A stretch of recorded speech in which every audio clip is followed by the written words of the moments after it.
Good morning. On behalf of the Alliance of Women in Workers' Compensation, I want to welcome you to today's webinar. Today's webinar is entitled Finding and Utilizing Your Mentors and Board of Directors, Part 2. This is a live session being broadcast today, August 10th, 2023. Hopefully you were able to attend Part 1 or watch on demand, but if not, you will still find so much value from our panelists today. Before we get started, I would like to thank our 2023 corporate sponsors for their support on hosting events such as this. They support us not because they want their logos up on a screen, but they support the cause, which is to affect positive change in the workers' compensation industry through networking, supporting, mentoring, and collaboration.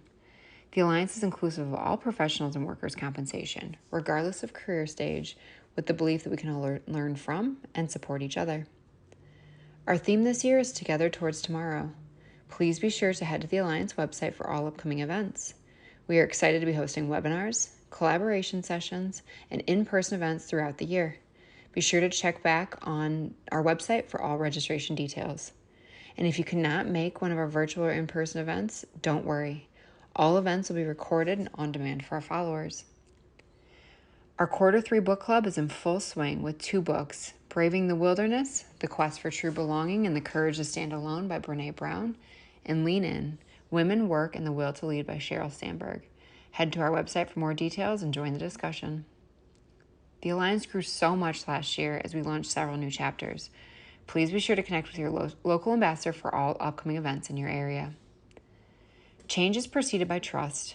It is through acceptance and inclusion that trust will be formed and positive impact will occur.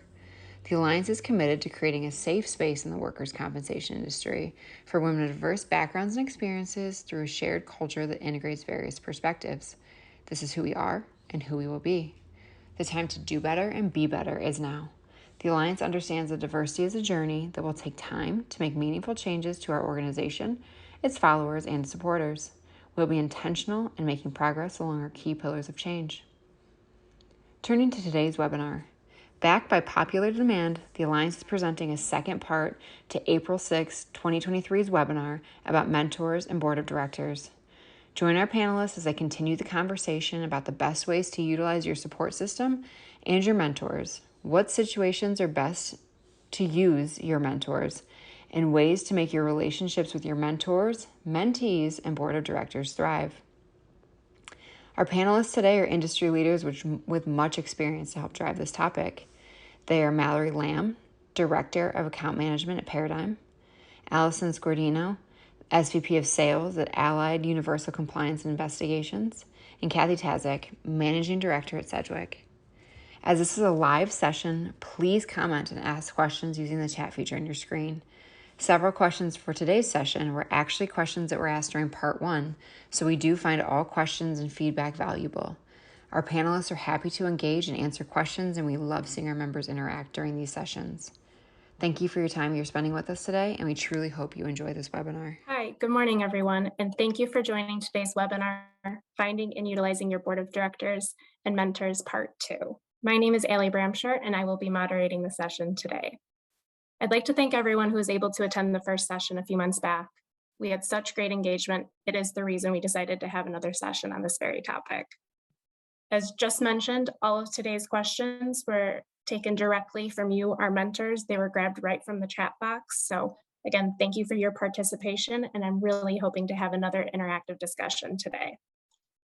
I'm very excited to hear from our panelists, but before we jump in, I just want to remind everyone that the chat is live.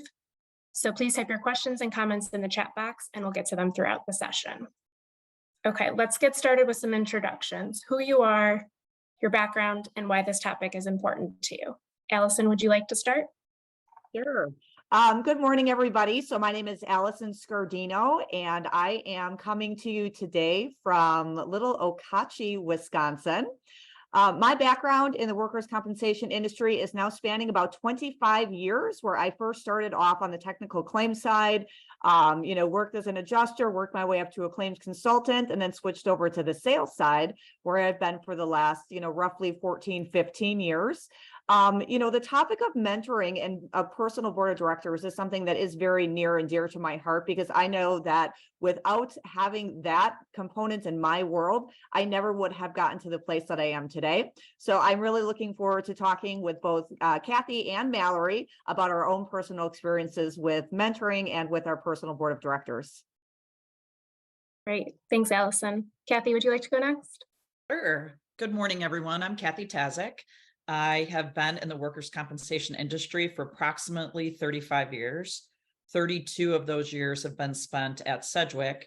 When I came to Sedgwick, there were 800 people, and we're now over 32,000 colleagues. So seen a lot of change. I'm located here in Chicago, and I have responsibility for all of our client relationships nationally and making sure our clients get the very best of Sedgwick. Like Allison, the reason that this is really important to me is because I know now, looking back, that people, even if they weren't formal mentors, were mentoring me by taking time, listening when I was speaking in public and giving feedback that was super helpful, really going out of their way to do that. We've at our company, we've tried to give back by creating programs that allow people to do that. But without that, I think the next generation is going to have a really tough time. It's just really important for everybody's career. It means a lot to me, and I'm super glad to be able to be with these ladies and talk it through. Great. Thanks, Kathy. And Mallory. Yep. I'm Mallory Lamb. I am in the just outside Minneapolis, Minnesota. I have been in the work comp industry for 8 years, which never thought it was that, I was just jealous of people that have been in it for so long because I felt so new in the beginning, right? And you didn't know what was going on. But so it's almost 8 years this fall. And I've been actually with Paradigm in the account management role for about almost 2 years, and came from more of a regional sales. So like Allison said, having those relationships with people in a formal or informal manner has really helped, figure out where you want to go and what you want to do with your career. So thank you. Great. All right, so getting into the topic, mentors and board of directors. As we discussed in the first session, when mentors and board of directors are utilized effectively, they can have a tremendous impact on someone's personal and professional development. So this first question will be for all of our panelists. How do you recommend creating personal relationships that can lead to mentorship? Mallory, let's start with you. Thanks. I think it's, when you're trying to build that mentor relationship, I do think it has to start though with you still have to be friendly and just see who you connect with. And, it doesn't have to be that you want to spend all of your time with them, but who do you also look up to? So it just, I think it takes time, and it's not going to be overnight. You have to really, you do have to build it and get closer with that person.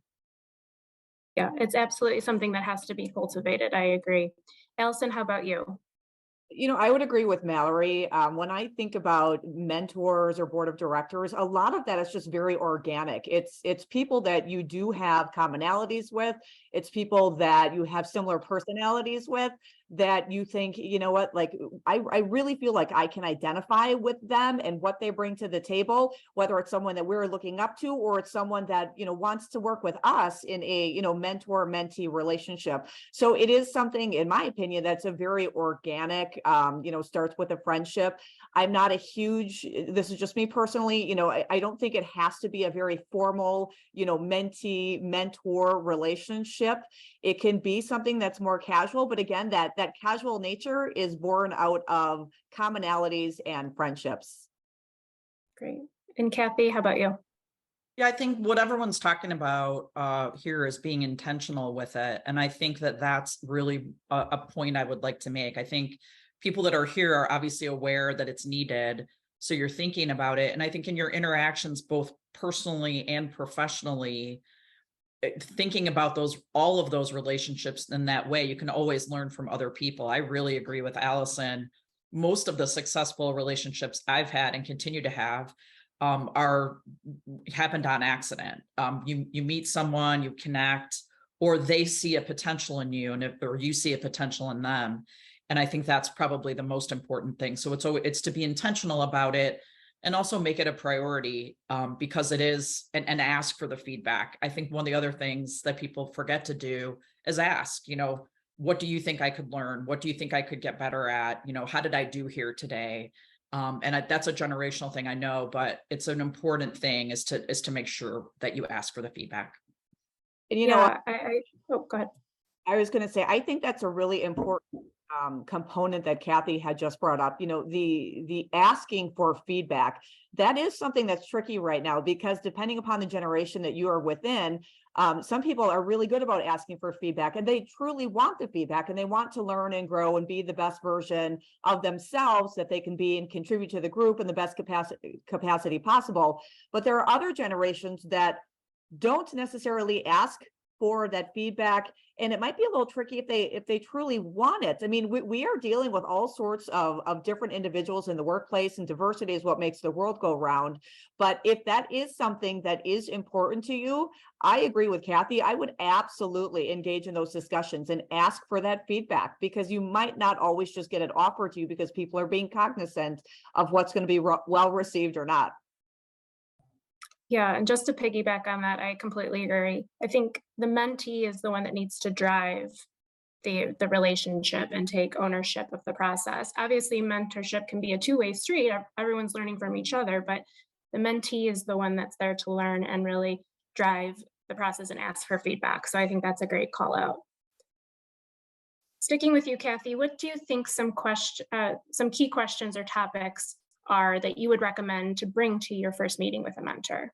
Yeah, I think there's a couple of things that are really important. The first is making sure that if you're coming to a meeting specifically about being mentored, what are your goals for the relationship? So what do you want to get out of it? Some people, it's personal growth. Some people, it is other things like professional advancement or promotion. And others is just skill building. So I think the first thing is to let them know what you are looking to drive. I think you'll find a lot of times you get more than that, but I think having a specific objective in mind is really important. And the other thing is to spend time making sure that there's context around you for the person that's going to mentor you. We get exposed to people, we think we know them, we work with them, or we meet them one time socially. We'll stick with professional. If you give the person a little bit about your background, your upbringing, your education, your professional development, and the kinds of things that you value, I think that's important as well, because it helps the mentor drive you in the right direction.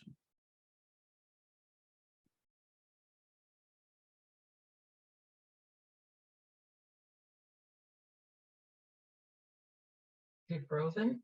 I think Allie might be frozen.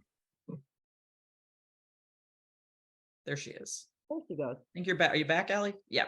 Okay, can you guys hear me again? I'm sorry, my internet went out for a minute. Yeah, okay. we can hear you now.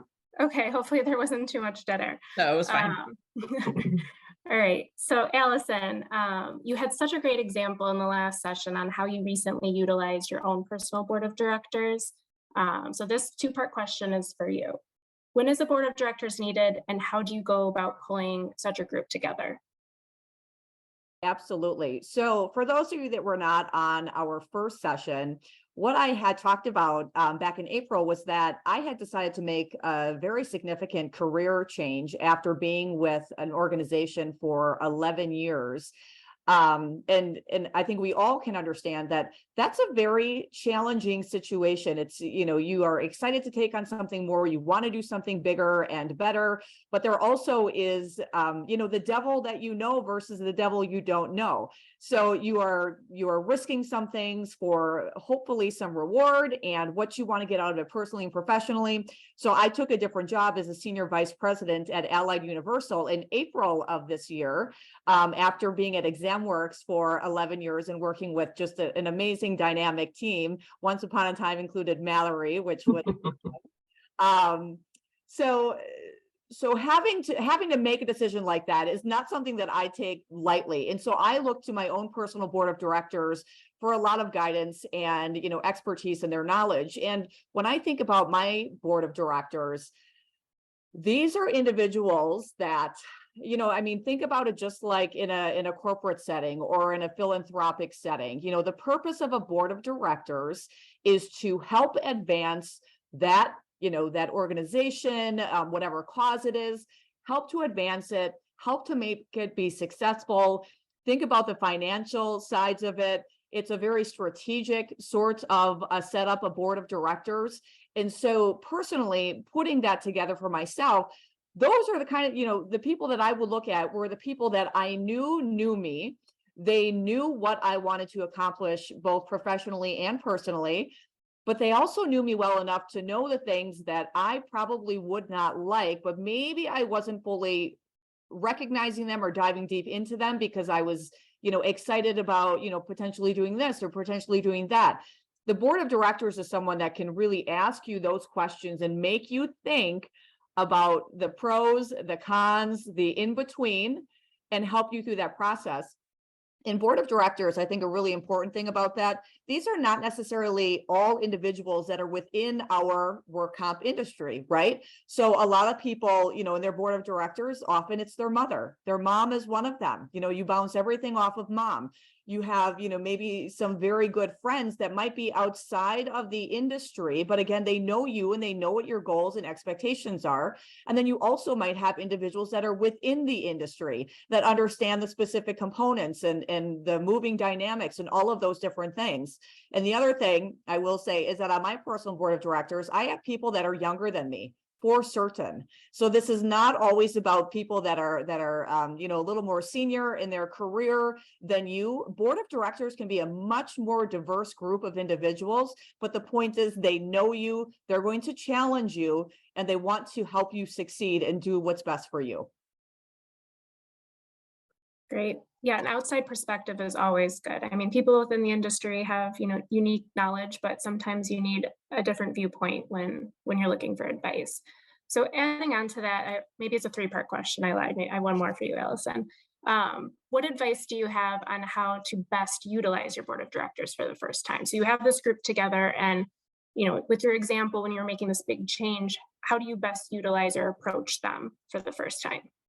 So very honestly, I think that if you are approaching your board of directors, first and foremost, you have to be open to receiving the feedback, the advice, the questions, whatever it is that they may throw back at you. The whole reason why you have this board of directors is because you want to hear other people's perspectives and opinions. If you approach them and they give you a response and you immediately shut it down and give 100 reasons as to why that isn't accurate, well, you're kind of wasting your time and their time. So I would recommend that when you approach your board of directors, you go in very honestly. You are open, you are candid, you talk about what's important to you, what your goals and expectations are, and you are, again, very open to receiving what they have to say, and you consider it. Because whether it's a board of directors or even a mentor-mentee relationship, nobody wants to be involved in that if the time isn't taken seriously, or if it feels like they're just, spinning their wheels on a hamster wheel. This should be a very beneficial back and forth sort of relationship. Great. And if you've got time for one more, we do have a question in the chat related to this. So Allison, the question is, have you seen that your board of directors changed on your goals as you've grown? Has there been any changes, people have come in and out, or has it been pretty constant through your career? That's actually a great question. And the answer to that is, for me personally, my board of directors has absolutely changed as I have progressed through my career. When I first started, and I referenced this during our session in April, one of the key people in my board of directors was a male that was very successful. On the defense side, he was an attorney.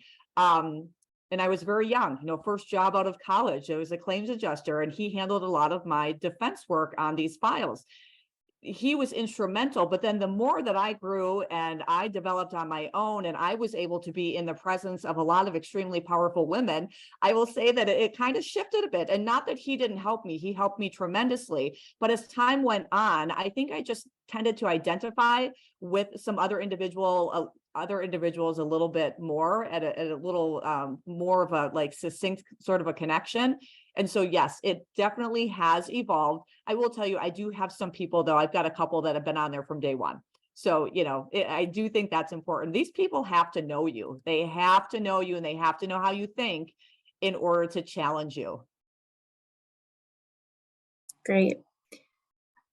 All right, we do have another question in the chat that Mallory pointed out from Ebony. She says, how do you go about being exposed to these potential mentors and board of directors when you don't have support from your current employer? Mallory or Kathy, do you guys want to take that one? Yeah, I will. I mean, and I think Kathy made a great point, or was it Allison earlier, that we're talking about this kind of in a formal mentor setting, but it doesn't always have to be a formal mentor setting. Like, and kind of on one of the upcoming questions I know you're going to ask me, Ellie, like day one of my job, actually working for Allison, we were at a large TPA and she introduced herself with her first and last name. And I was like, well, why do you do that? And she said, because you only have one name and it's your first introduction and you want them to remember you.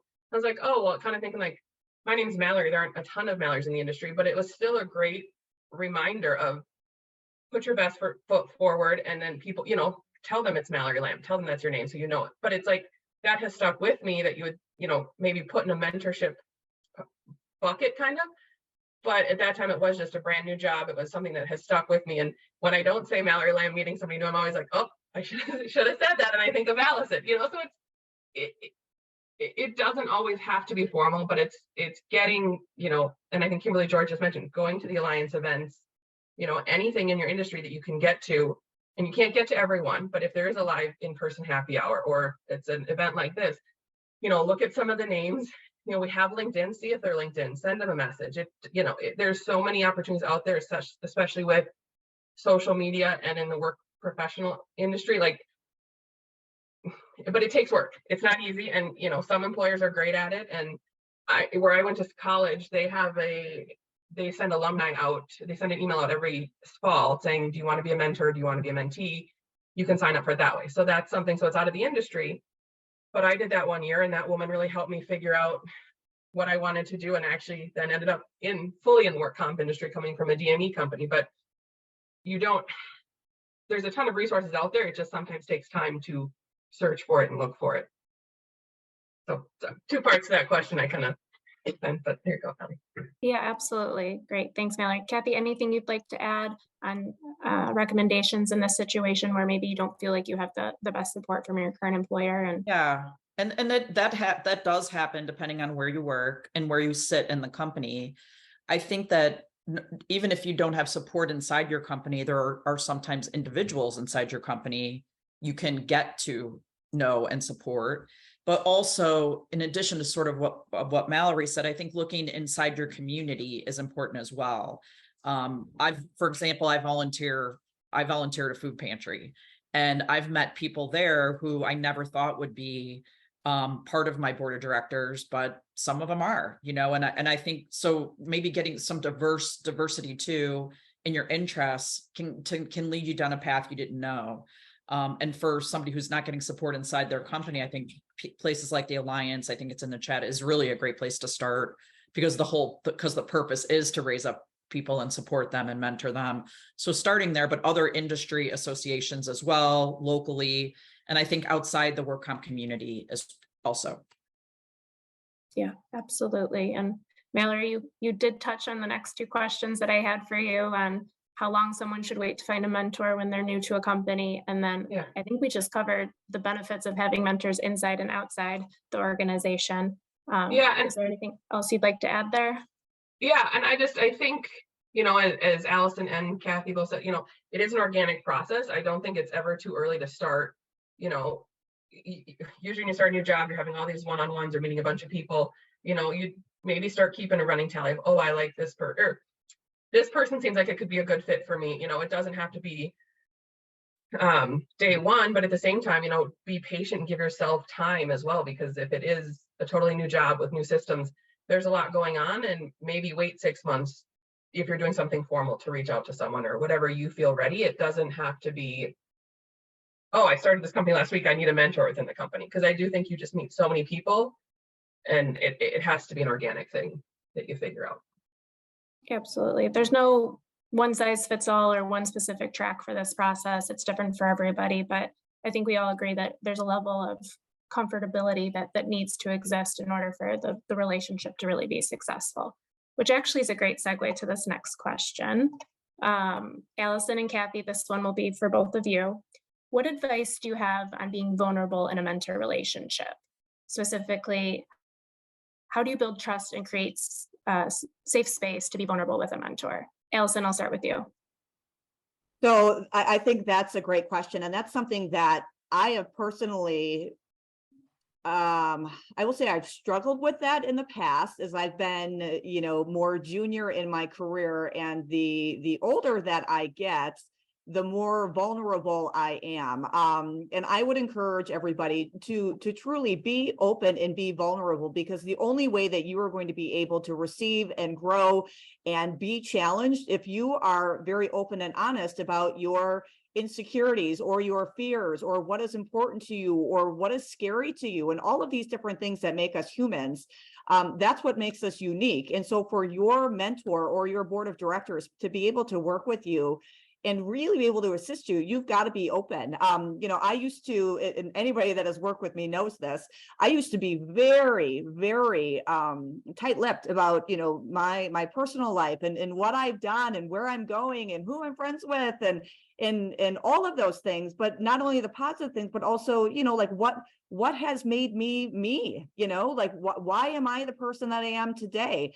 More people know at this stage in my life, I'm 47 years old, that, both of my parents died. One died when I was 20, one died when I was 22 years old. That was nothing I ever talked about in the work environment forever. But you know what? That's what made me partially who I am today. And that, I think, helps people understand me, and that helps to make them know what makes me tick and how I approach life.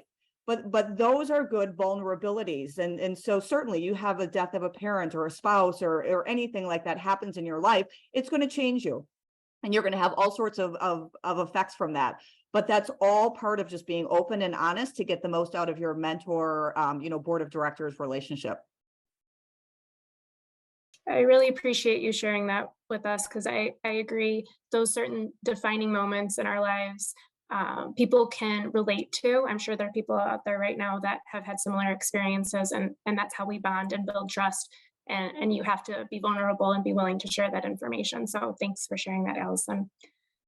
Kathy, what are your thoughts on this? Oh, well, I love everything Allison said, and it's really important. And I think I too, when I was younger, was completely different than I think today, having the fortunate experience of a career where I got to grow and learn, with a bunch of people who were really great to work with. I do think that it's important. If it's easy for us to say, be open and honest, but it's harder to do. It's easy to say, it's not always easy to do. So one of the things I think is helpful that I tell people that I mentor is to write it down. Kind of go through the exercise of figuring out, what do you value? What's important to you? And really, what are your goals? That helps kind of structure those conversations. And then I really love what Allison said about, telling your story and becoming comfortable being yourself. It's not always easy in the workplace because there still are constructs around what's acceptable for people to share, et cetera, et cetera. But I think setting that, picking the right person is the most important thing in a mentor-mentee relationship. Not just anybody should be a mentor, because you have to care a lot about what the other person's getting out of it. So finding the right person and then setting the expectation up front that here's who I am, and then working, maybe sharing a thing or two each time so that the person can really get to know you. And believe me, I understand that it's easier said than done, but it's something that you need to practice, and maybe practicing that with somebody that you trust in your personal life before you go to a professional mentor is another tip on how to get comfortable doing that. I practice my stuff on Kimberly George, who's obviously very important to the Alliance. So she's the person that I always practice on before I talk to someone else. So we all have that person. That's what I recommend. Yeah. No, this is all great. This is my favorite question of everything we're going over today. I think it's so important. Trust is the foundation of any relationship, right? So a mentor-mentee relationship shouldn't be any different. So thank you to the member last time that submitted this question. I think it's fantastic. Before we move on, I just want to take a quick minute to remind everyone about the chat. Please use the chat box for your questions, comments, and feedback. I do see some questions from Chris Stewart. Says, is it ever too late to in your career to seek out a mentor? Is there someone that wants to take that question? I do. The answer is 1000% no. It is never too late, particularly in the time we're living in and the way work works right now. I think there's never been a better time to be whatever age you are to figure it out. It's never too late. And I absolutely recommend finding people in different generations to be part of that, because they have a different point of view. They can keep you current in the way people think. And it's very important for that to be diverse, but no, it is never too late. Absolutely, I agree. And Allison, it looks like you really spoke to one of the joiners today. Lainey had a similar experience. So thank you for sharing your story again. I know it's not easy to do in a professional setting. All right. Moving on. Mallory, this next question is for you. How should you structure your mentor meetings, and what advice do you have for conducting your mentorship virtually? I'm actually going to probably answer the virtual one first. I think it's important that, you make sure I think it helps to be, face to face if you can do the camera. I know it doesn't always work, but I think that's probably crucial or huge part of it, to be able to see the person. They can see your face. And it just helps build that connection and trust too, especially if it is a more formal relationship in that sense. But stuff happens. And I think probably when I have met with my board of directors, it's usually more phone calls. And I did mention this last time, but there's someone that, sometimes you just need a laugh, and I always can call her, and she's always, it depends. But she's, okay, so back to the structure of the mentor meetings. I think it's important, if it is a formal situation, that, you kind of have a goal or an agenda or something you want to talk about with them. And even if you can share some of that with them beforehand, that's great. But then it's also really important to have, when you ask for their feedback about how you handle situations, or any feedback that they can share, and maybe give you something to work on for your next one in the next month or quarter, whenever you do it. I think that's huge. And then, you talk about that and how you're able to apply maybe some of those tactics that you just discussed in your meeting. Yeah, I think, obviously this is a very relevant question today in a post-pandemic world where a lot of us are working in some sort of hybrid model, or maybe some of us are still completely remote, where we don't have that opportunity to be face-to-face. So, I think it's a personal choice. As the millennial, that's probably an unpopular opinion, I still think that there's no substitute for in-person meetings, especially something like this. There's just a different dynamic, but obviously being on video and doing things like this, there's still a connection and there's still benefits. So I think it's a personal choice, but obviously we got to work with what we have in today's world. So thank you for that. Yeah, back to, I think it was Ebony's question, just finding other mentors too, when your company's maybe not as supportive. If you are finding someone via LinkedIn or from an alliance meeting, that is across the country, Zoom or the virtual is your only option. And it's still comforting to know that you get to see them and you can build a relationship. And then maybe you do get to meet at a national conference in a year or two or whatever. So it just helps, because you also have a name to the face, and it helps strengthen that relationship if you can't meet in person. Absolutely. Okay, Kathy, should a mentor charge for their time or information? And do you think it's ethical to do so? I do not think that it's ethical to do so. There are two different things. One is there are professional people whose job it is to coach others. So it's a little different than mentoring. And I personally went through executive coaching, 10 years ago, and had the opportunity to engage with somebody who does this as a profession. That's different than a mentor. That's, you're using testing, you're doing 360s, you're really formalizing with someone who really has nothing to do with your day-to-day.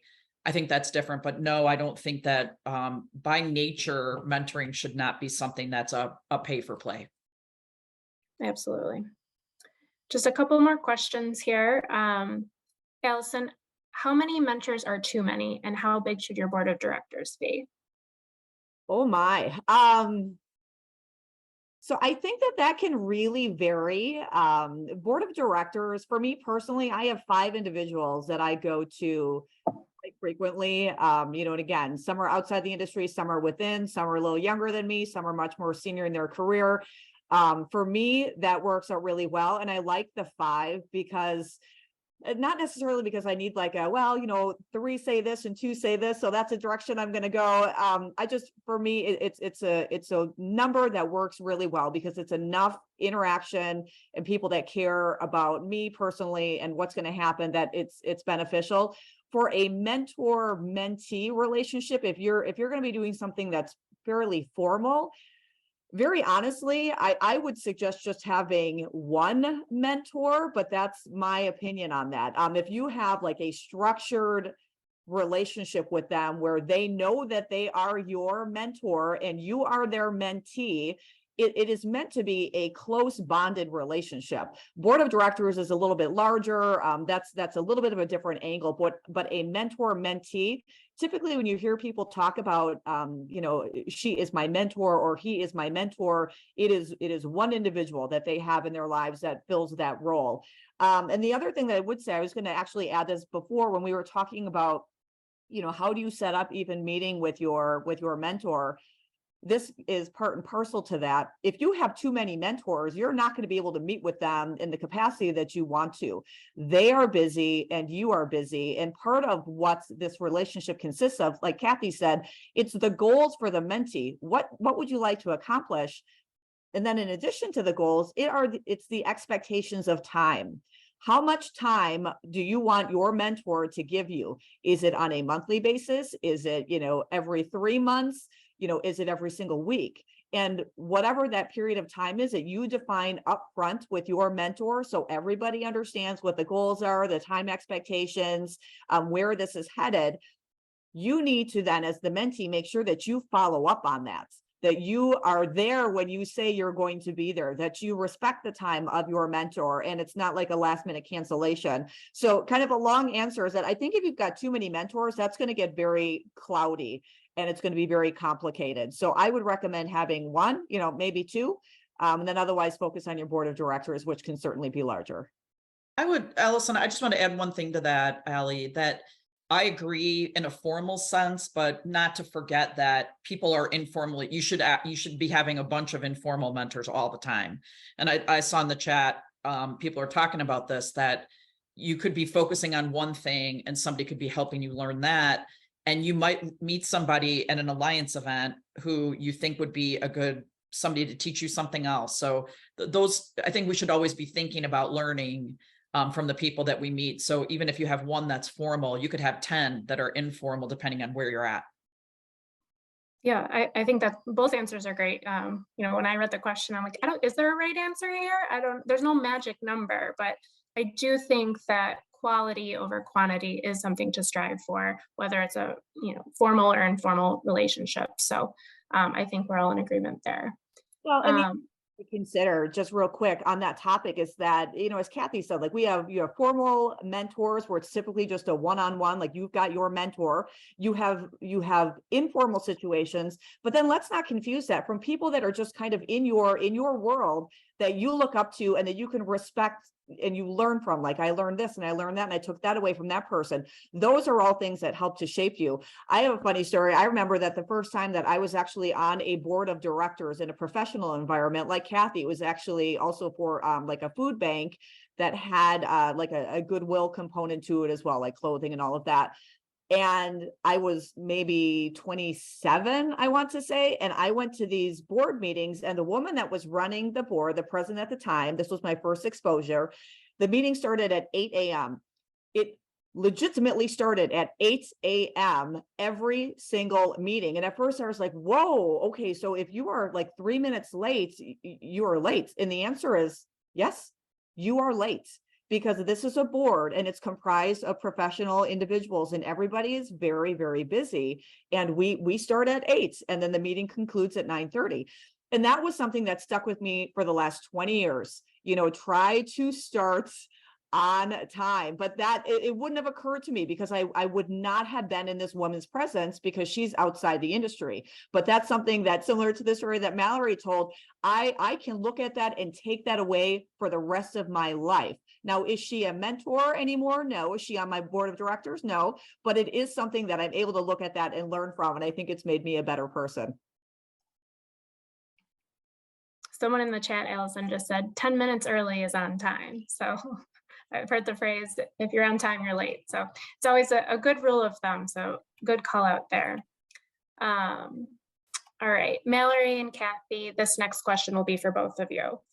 What do you do if you're not getting what you need out of a mentor relationship? And do you have any advice for course correcting before exiting the mentorship completely? Mallory, I'll start with you.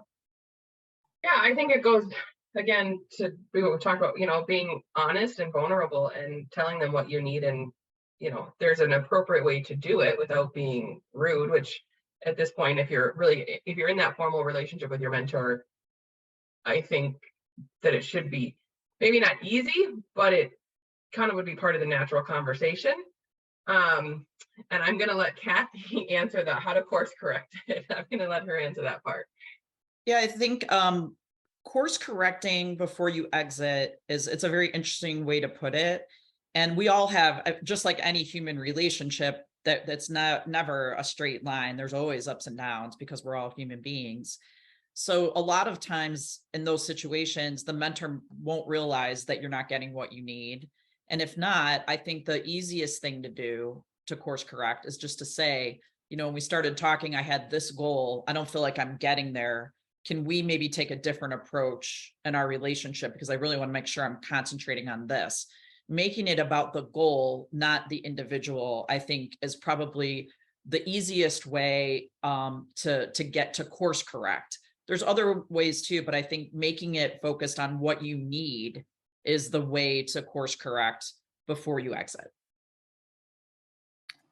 Great advice. Yeah, I mean, obviously it's a personal connection, and if it's not there, it's not there. It's not going to be something that you can force. So great advice.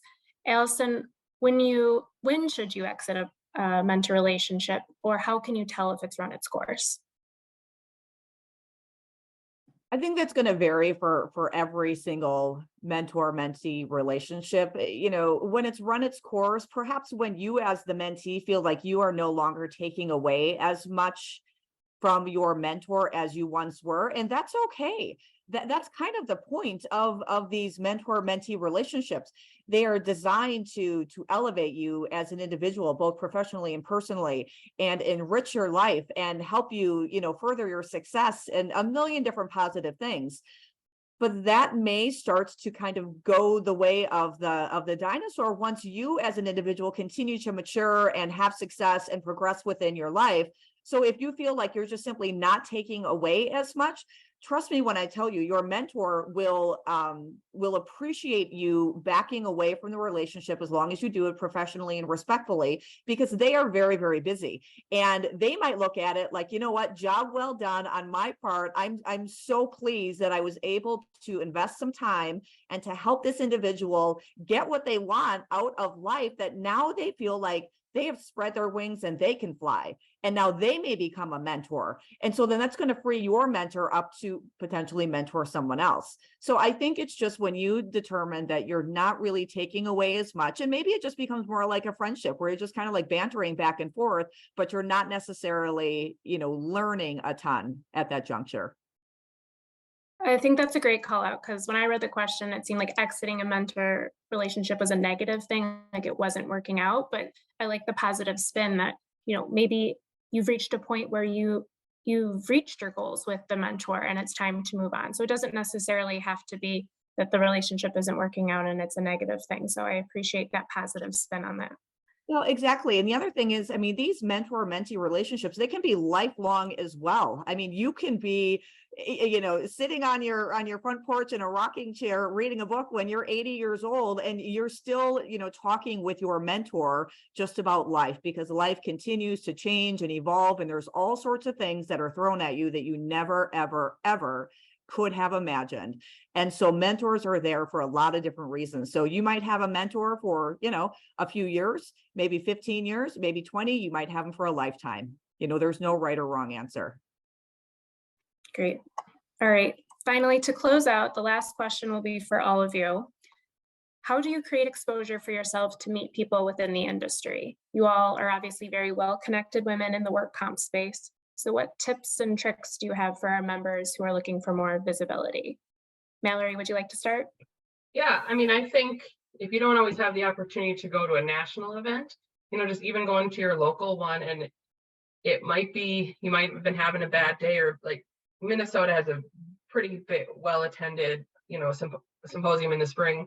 And it's like stuff always happens, but I always, I plan to just go early to network, to talk to as many people as possible, and you stay late because there's always people staying around afterwards. Like, it's just, there are days where like, I just want to go home and be done with it, right? But that this is a once a year thing, and you attend. And then, like, sometimes I attended some RIMS, which I'm not so much on the risk side, but so you meet people outside of just straight work comp, but it's going to everything and trying it out once. And if it doesn't work, then you don't have to go back. But I think it's just that exposure of going to events. And again, every single one won't work, but really meeting people at your local events and Googling it. And sometimes it is hard to find, but or reach out to someone in your area and say, what events do you go to? And it, like both Kathy and Allison have said too, it can help to be, or you can meet them outside in other areas, like, at the food shelf or whatever, but sometimes you'll be surprised when, they're in the insurance, insurance industry is very broad, but you never know who you'll meet and what they're actually connected to and what they do as well. Absolutely. Allison, how about you? I cannot stress enough getting involved with industry groups, cannot stress it enough. And so that doesn't mean you have to be on the board of directors for that group. It doesn't mean you have to be like on a steering committee. Just get involved in our industry. So obviously the Alliance is something that is near and dear to all of our hearts. We're here today. A fantastic way to meet people and be in their presence. I mean, I love, the fact that I get to learn from Kimberly George just in regular day-to-day conversations, because I've got the ability to interact with her. Kathy Tazic has been doing workers' compensation and in this arena for 35 years. That is amazing. I would never have the chance to get to know Kathy if it weren't for a group like this. We think about the states that we all live in. There are a ton of, nonprofits out there. Every state's got them. There are ways to get involved in them. And again, even if you can't, if you think, well, gosh, I want to get involved, I want to get to meet people, but, they don't know me, they're not going to put me on a board. I want to get in a position. Send them an email, send the board, send the steering committee, send whoever is in charge an email and say, you know what, I'd like to volunteer at your next event. How can I help you? Take the onus on you to try to get more involved versus just kind of sitting back and thinking like, well, it's not going to happen. Nobody really knows me. They're not going to know you unless you make a point of raising your hand and getting involved. And then the more involved you become, the more people you're going to meet, and then the more people want you to be involved in their groups. And it has this snowball effect, because we all have chosen a wonderful place to have a career. This workers' compensation industry is amazing. It's dynamic. I think a lot of people would say, like, did we think we'd end up here? It doesn't matter. Some wanted to be here, some didn't. Once you get here, you realize that this is a very special place to be, and people are welcoming and they want to assist younger people be more successful. So I would just say, again, I cannot stress enough, just get involved with groups. Absolutely. And last but not least, Kathy.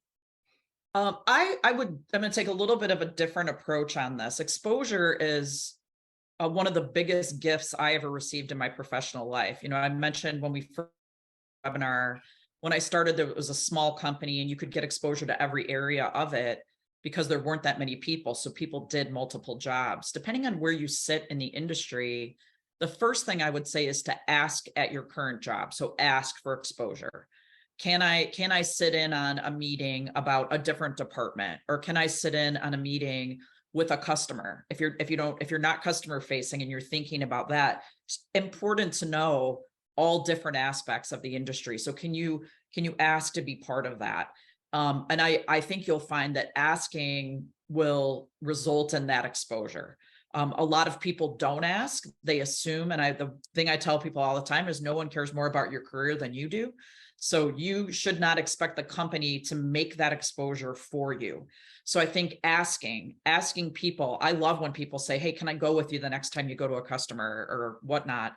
Customers I work with, like Allie at Walgreens, all are open to that. So really not being afraid to ask for it internally. Externally, totally echo what both Allison and Mallory said. And I think there's other things too. If you think about, Allison mentioned LinkedIn earlier. If you go on, we teach a social media class at our company. If you go on social media on LinkedIn and start building your network of people who are outside of your current day-to-day, but might be in the industry, that's a great way to do it too. There's a lot of great things you can read to get exposure. And there's a lot of great places to go to, to understand what those actual associations are or upcoming meetings that you can attend. And I totally agree with in person, but there's a lot you can learn by reading and then reaching out to those people on LinkedIn, and you never know how those connections are going to work out. Great advice. I love what you said about asking. I mean, what's the worst they could say? No. So if they say yes, you create this exposure. You're introduced to people that you would never been in the room with. I think one example of that, I know the Alliance is really big on teaching financial acumen. And as a woman in my company, most of us were not exposed to that early on. And you got to remember it was the 90s. So things were a little different, but you have to go and ask for it. Like, I'm not getting this in my current spot. Who's the best person to help me understand it? And I think 9 times out of 10, if you're told, no, we're not going to teach you that, I think that tells you everything you need to know. So I think asking is the biggest thing. Great advice. And I just want to add one more thing that, like what Kathy said, and,